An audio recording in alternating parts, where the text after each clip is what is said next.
anak dari Betawi. Pada zaman penjajahan Belanda, di kampung Rawabelong lahir seorang bayi laki-laki mungil dari keluarga sederhana. Ayah dan ibu bayi itu adalah seorang petani.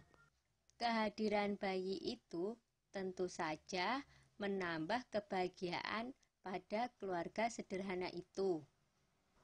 Mereka beri nama bayinya Pitung. Pagi itu, di balai-balai bambu depan rumah, Ibu Pinah sedang menggendong Pitung kecil. Setiap selesai memandikan, Ibu Pinah selalu menggendong bayinya sambil berjemur di depan rumah dan berdoa.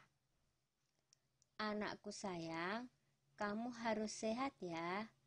Kelak kamu harus menjadi manusia yang berguna bagi nusa dan bangsa." Tak terasa, Pitung mulai menginjak usia remaja. Selain belajar mengaji, ia juga belajar ilmu bela diri. Dengan cepat, Pitung menguasai seluruh jurus yang diajarkan oleh sang guru. Sampai akhirnya, sang guru mewariskan ilmu Pancasona kepadanya, yaitu ilmu kebal senjata.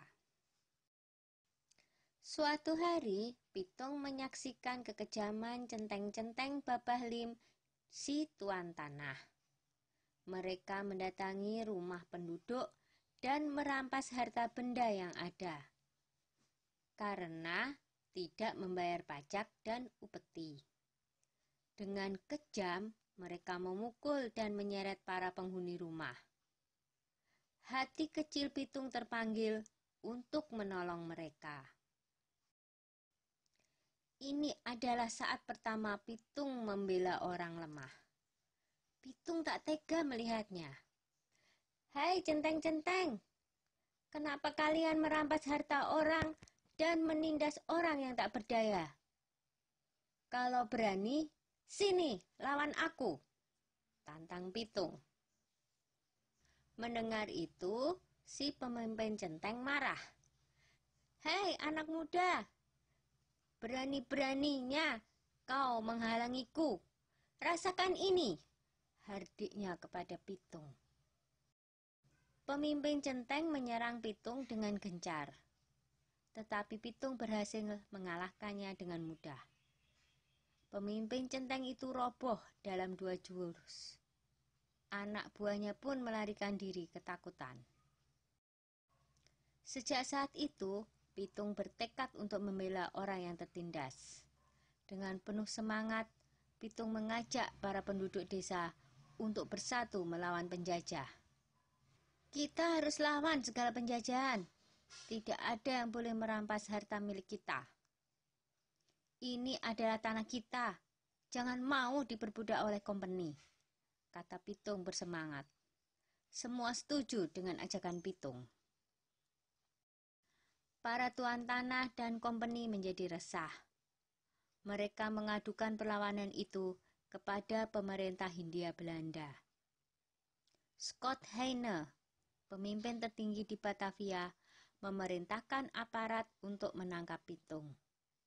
Ia menawarkan hadiah besar bagi siapa saja yang bisa menangkap Pitung. Kompeni menangkap Pak Piun dan Haji Niapin untuk memaksa Pitung menyerahkan diri. Mereka dimasukkan ke penjara di Grogol. Berita itu sampai di telinga Pitung. Ia tidak tega dengan keadaan ayah dan gurunya yang disiksa. Pitung membuat perjanjian dengan kompeni untuk menyerahkan diri dengan syarat ayah dan gurunya dibebaskan dari penjara. Pada suatu hari, kompeni membawa Haji Niapin ke alun-alun kota dengan dijaga ketat oleh pasukan polisi bersenjata. Lalu, Pitung muncul seorang diri. Ia meminta agar gurunya dibebaskan dulu. Setelah Haji Niapin dibebaskan, Pitung maju menyerahkan diri. Pasukan polisi membidikkan senjatanya ke Pitung. Tertangkap juga kamu, Pitung, kata Scott Hayne kesal. Hahaha, aku tidak takut menghadapi pengecut seperti kalian, jawab Pitung. Scott Hayne marah dan ia langsung memberi tanda kepada pasukan untuk menembak.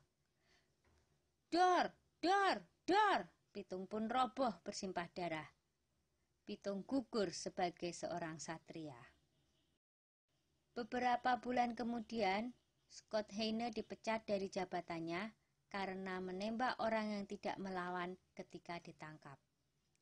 Pitung gugur sebagai pahlawan dan akan selalu dikenang oleh generasi-generasi berikutnya. Sudah dulu ya cerita si Pitungnya. Jumpa lagi di cerita lain.